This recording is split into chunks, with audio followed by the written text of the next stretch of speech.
Hi everybody, I'm with a very special guest, which is Vince Donnelly, and you're Global Sailing Manager. Sounds like a very grand title. Sounds like it. I'm sure you deserve it. So let's talk a little bit about sailing holidays. A lot of people won't know what that means. So can you just give us a taste of what a sailing holiday is? Sure, a sailing holiday is about being able to take yourself out of your comfort zone and book into something that you may never have thought of doing before. Excuse me. Sailing is a niche, and we all, when we hear the word sailing, we think about something that's kind of beyond our reach. Yeah. But the fact of it is that what we do today, and kind of the capacity that we're doing it, we're able to make sailing affordable for almost everybody. So when you go sailing, it's about getting off the beaten track and being able to get away from the busy places, being able to explore those places that you generally wouldn't be able to see. And most of all, it's about getting yourself absolutely engrossed in the culture of a place, because you're a small group of people on a sailing boat, and that's a kind of a distinct advantage depending on what you're looking for over kind of bigger ship cruising. It's a great way to see different islands. You take your hotel room with you, your suitcase goes with you, you don't have to carry it, it's beside your bed. And from that point of view, the ease of travel is really, really good. So these sailing yachts, how many guests do they take on average? It varies from region to region, but we are between 8 and 16 passengers on a vessel. Okay. If we take a vessel like, as an example, Cuba sailing vessel, we're 16 passengers with a crew on board, where eating's on board, because in a destination like that, there are no restaurants to stop at and eat. You really are self-sufficient for what you need to do on the boat. And if you compare that to somewhere like Greece or Montenegro or Croatia, a Mediterranean product, you'd have your skipper on board, and it would be all dining ashore in the restaurants every evening. So very, very, very different. And those would be 8 people with a skipper on board. And do they tend to be a group of 8 who've booked, or is it couples and singles as well? It varies. Typically speaking, mostly single bookings. Okay. We might have, if you take a boat where you have 8 passengers on board, it might be a couple that have booked on. There may be 3 friends that book together, and then there may be a couple of other single passengers. Or it could be 8 individual bookings from 8 different nationalities as well, from completely different age ranges also. Yeah. So in terms of what's included, so there's obviously a skipper or a crew depending where you are, but if we stick with the Mediterranean, food not included and things like that. So you literally entertain yourselves ashore and then come back to the boat. Kind of, yes and no. Okay. So we when you get on a boat, the skipper will organise what we call a food kitty. It's nothing to do with a cat or something like that. Really, that's a shame. Not for everybody. But the food kitty is basically everybody will contribute an amount, could be between 20 and 50 euro per person. And as a group activity, then before the boat departs on its first day, everybody will go to the supermarket and shop for the things that they'll want. It's a group activity. For all the world, it's a self-catering trip. You've got a skipper to drive the boat, let's say.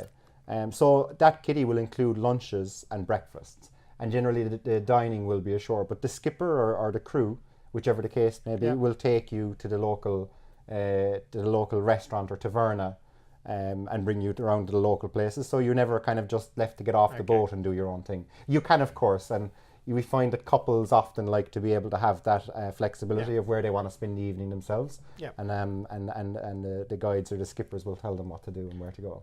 Now we'll talk about destination in a second, but I guess I need to ask about how whether it's rough sailing sometimes, because cruising is notoriously fairly flat. Is sailing fairly flat as well? Sailing can be for the faint-hearted sometimes, or maybe not. Okay. It depends. It depends on the time of year. If you really wanted to understand more about where to book and which time of the year and whether it's going to be rough or it's not, our sales teams are pretty well equipped with the information and know what to advise you towards or not. But speaking, our Mediterranean Greek sailing product in particular is a kind of a hardcore, raw, real. And I emphasise the word real sailing trip. You're up on the side of the boat and the waves are coming over and you're getting wet, and you go back and the ouzo in the evening after all, that tastes so much better as well. You feel like a real sailor at the end of the trip. Ouzo never tastes nice, but it's but you don't need to be a sailor before you go on these holidays. No. You can sit back and relax. Absolutely. Whether you want to sit on the deck and just take in the sun and read a book, or whether you really want to actually get involved and drive the boat with the skipper, learn the ropes, so to speak. Okay. And you know, by the end of the trip, you'll actually be competent enough to know what it's all about. Okay. Or, as I said, just be a traveller and enjoy it all. And know nothing. And know nothing. You mentioned Greece. Greece is a great place to sail and cruise because of the islands.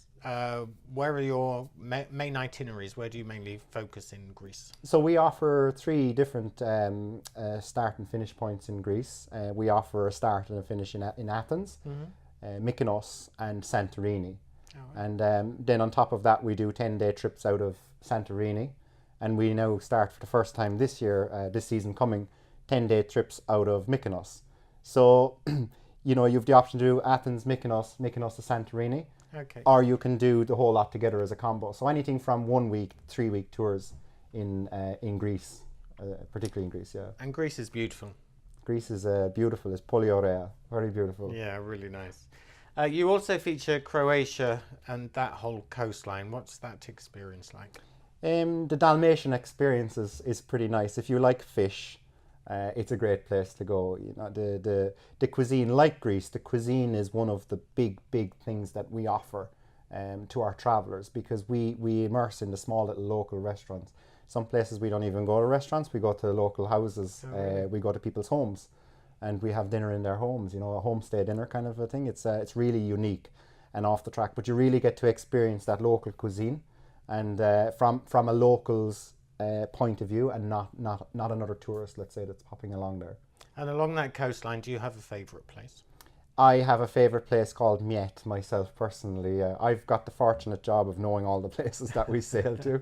But Miet is beautiful. It's a national park. It's an island not very far from Dubrovnik.